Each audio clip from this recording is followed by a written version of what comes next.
Hi hello నమస్తే welcome to NSN speed news. ఈ ఏడాది జూలైలో ప్రభుత్వం తీసుకొచ్చిన 3 క్రిమినల్ చట్టాలతో అందరికీ న్యాయం జరుగుతుందని ప్రధాని మోదీ పేర్కొన్నారు. శిక్ష కంటే న్యాయానికే తమ ప్రభుత్వం ఎక్కువ ప్రాధాన్యతనిచ్చిందని తెలిపారు. బ్రిటిష్ కాలానికి చెందిన ఐపీసీ, సిఆర్పీసీ, ఏఐలియ స్థానంలో భారత న్యాయ సంహిత బిఎన్ఎస్, భారతీయ నాగరిక సురక్ష సంహిత బిఎన్ఎస్ఎస్, భారతీయ సాక్ష్య అధినియం బిఎస్ఏ చట్టాల్ని కేంద్రం తీసుకొచ్చిన సంగతి తెలిసిందే. భారత్, అమెరికా సహా ప్రపంచవ్యాప్తంగా స్వాతంత్ర దినోత్సవం జరుపుకుంటున్న భారతీయులకు US secretary of state Antony Blinken శుభాకాంక్షలు తెలిపారు. 2 దేశాల వ్యూహాత్మక అనుబంధం మున్ముందు మరింత బాగుండాలని ఆకాంక్షించారు. మన సమగ్ర వ్యూహాత్మక భాగస్వామ్యం మన 2 దేశాల ప్రజల ఆర్థిక వ్యవస్థలపై ఆధారపడి ఉంది. ప్రజాస్వామ్యం, స్వేచ్ఛ, ప్రజా గౌరవంపై ఇది నిర్మితమైంది అని ఆయన పేర్కొన్నారు. అధికారంలోకి వచ్చిన 3 నెలల్లోనే 30,000 మందికి నియామక పత్రాలు అందించామని సీఎం రేవంత్ తెలిపారు. టీజీపీఎస్సీని ప్రక్షాళన చేసి గ్రూప్ 1 ప్రిలిమినరీ 11,062 టీచర్ పోస్టుల భర్తీకి డిఎస్సీ నిర్వహించాం. వయో పరిమితిని 46 ఏళ్లకు పెంచాం. మీ సమస్యలు ఏమైనా ఉంటే ప్రభుత్వం దృష్టికి తీసుకురండి, మేం పరిష్కరిస్తాం. చెప్పుడు మాటలు విని మీ భవిష్యత్తును నాశనం చేసుకోవద్దు, పెద్దన్నగా మీకు అండగా ఉంటా అని యువతకు హామీ ఇచ్చారు. రైతులకు సీఎం రేవంత్ రెడ్డి మరో గుడ్ న్యూస్ చెప్పారు. త్వరలోనే రైతు భరోసా పథకం అమలు చేస్తామని గోల్కొండగూడలో జరిగిన స్వాతంత్ర వేడుక సందర్భంగా ప్రకటించారు. ఇక అమెరికా పర్యటనలో ప్రపంచ బ్యాంక్ అధ్యక్షుడితో సమావేశం సానుకూలంగా సాగిందని తెలిపారు. తక్కువ వడ్డీకి రుణాలు ఇచ్చేందుకు అంగీకరించారని చెప్పారు. గత ప్రభుత్వం మాదిరి అధిక వడ్డీలకు అప్పులు తెచ్చి ప్రజల నెత్తిన భారం వేయమని సీఎం వెల్లడించారు. రైతు రుణమాఫీపై కొందరు తప్పుడు ఆరోపణలు చేస్తున్నారని సీఎం రేవంత్ రెడ్డి తెలిపారు. పథకాన్ని అర్హులైన వారందరినీ రుణమాఫీ అవుతుందని మరోసారి స్పష్టం చేశారు. ఎవరైనా సాంకేతిక కారణాల వల్ల మాఫీ కాకపోతే చేయించే బాధ్యత ప్రజాప్రతినిధులపై ఉందన్నారు.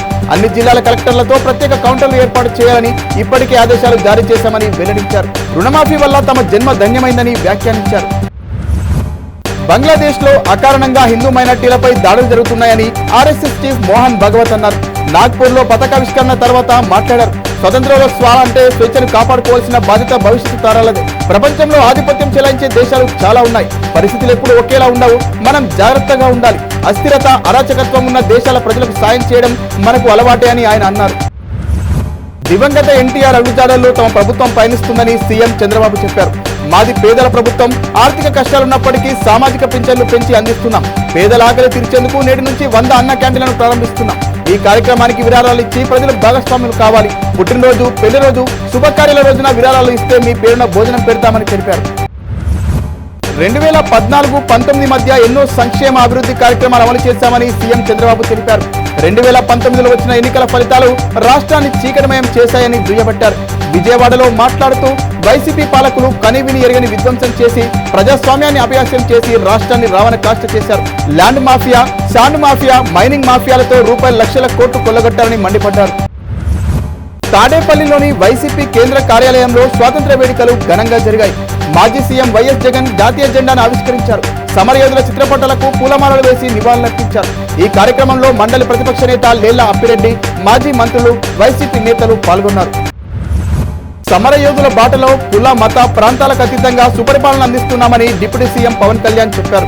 కాకినాడలో మాట్లాడుతూ సూపర్ 6 అమలుకు షణ్ముఖ వ్యూహంతో ముందుకెళ్తున్నాం. సామాజిక పింఛన్ల మొత్తాన్ని పెంచాం. ఉచితంగా ఇసుక అందిస్తున్నాం. డొక్కా సీతమ్మ పేరిట స్కూళ్లలో మధ్యాహ్న భోజనం, ఎన్టీఆర్ స్ఫూర్తితో పేదలకు ₹5కే భోజనం కార్యక్రమం అమలు చేస్తున్నామని తెలిపారు. కోల్కతాలో ట్రైనీ వైద్యురాలు అత్యాచార ఘటన దేశవ్యాప్తంగా సంచలనం రేపుతున్న నేపథ్యంలో పీఎం మోదీ స్పందించారు.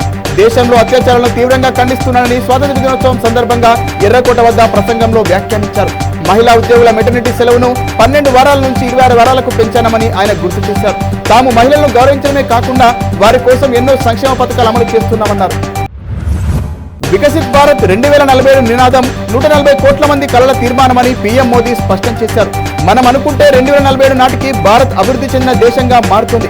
మన దేశాన్ని ప్రపంచ నైపుణ్యాల రాజధానిగా చేయాలి. తయారీ రంగంలో గ్లోబల్ హబ్ గా మార్చాలి. ప్రపంచానికి అన్నం పెట్టే స్థాయికి ఎదగాలని, దేశాభివృద్ధికి పాలన, న్యాయ వ్యవస్థలో సంస్కరణలు అవసరమని, అంతరిక్షంలో IND స్పేస్ స్టేషన్ త్వరలో సాకారం కావాలని పీఎం మోదీ ఆకాంక్షించారు. మావోయిస్టుల కారణంగా ఛత్తీస్గఢ్లోని కొన్ని ఊళ్లలో జాతీయ జెండాను ఎప్పుడూ ఎగురవేయలేదు. ఎట్టకేలకు 13 ఊర్లకు ఇప్పుడు స్వాతంత్రం లభించింది. గడిచిన 7 నెలలుగా గ్రామాల్లో తమ కృషి సత్ఫలితాలను ఇచ్చిందని పోలీసులు తెలిపారు.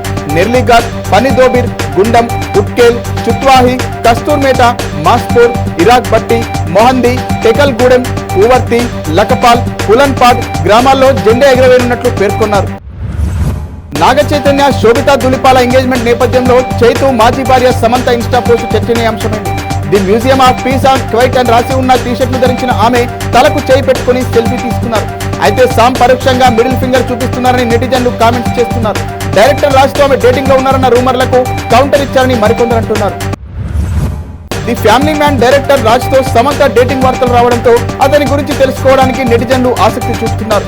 రాజ్ స్వస్థలం తిరుపతి, SVUలో బీటెక్ చేసిన US లో సాఫ్ట్వేర్ ఇంజనీర్ గా పనిచేశారు. 2003లో ఇంగ్లీష్ లో ఫ్లేవర్స్ అనే సినిమా చేశారు. 99 చిత్రంలో బాలీవుడ్ లోకి ఎంట్రీ ఇచ్చారు. ఫ్రెండ్ DK తో కలిసి ఇప్పటికీ 9 సినిమాలు, 4 వెబ్ సిరీస్ లకు డైరెక్షన్ చేశారు.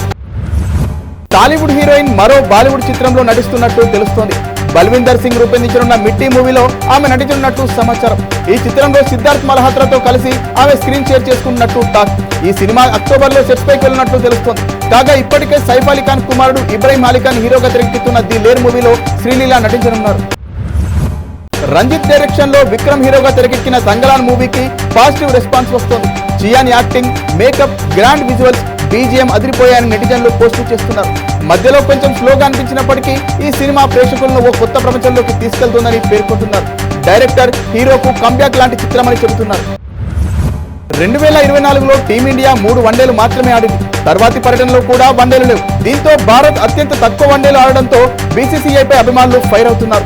ఒకప్పుడు ఒక సిరీస్ లోనే 7 వన్డేలు ఆడేవారని, అలాంటిది ఏడాది మొత్తం మీద 3 మ్యాచ్లు ఆడటం ఏంటని మండిపడుతున్నారు. వన్డే క్రికెట్ ను చంపేశారంటూ ఆవేదన వ్యక్తం చేస్తున్నారు. IPL కోసం ఈ ఫార్మాట్ ను బలి చేశారని ఫైర్ అవుతున్నారు. మరిన్ని వార్తల సమాహారంతో రేపు మళ్ళీ కలుద్దాం. నమస్తే.